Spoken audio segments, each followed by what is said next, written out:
Dani Carreras gol qilgandan keyin Yamal yiqildi. Bu yerda Barselona va Real Madrid futbolchilari o'zaro tortishib ketishdi va mana hakam bilan hozir suhbat ketyapti. Hozir vaziyat. Gol hakam nazoratni o'z qo'liga oldi. Janjal bo'lgani yo'q.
Barcelona'ning goldan 10 daqiqa o'tib Vinicius gol kiritdi.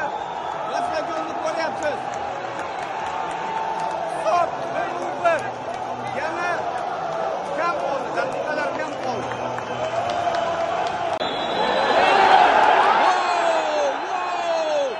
Rafinha! Real Madrid futbolchilari bilan do'stlar, mana bu yerda yana Hausen, Yamal. Dahshat! Bir nimalar bo'lib ketdi. Wow!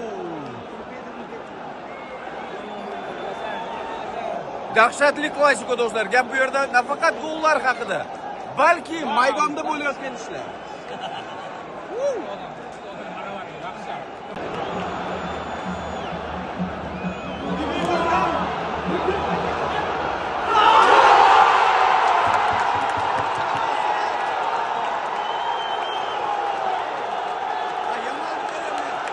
Kim gol kiritdi ko'rmay qoldim. Yo Yamal, yo Rafinha.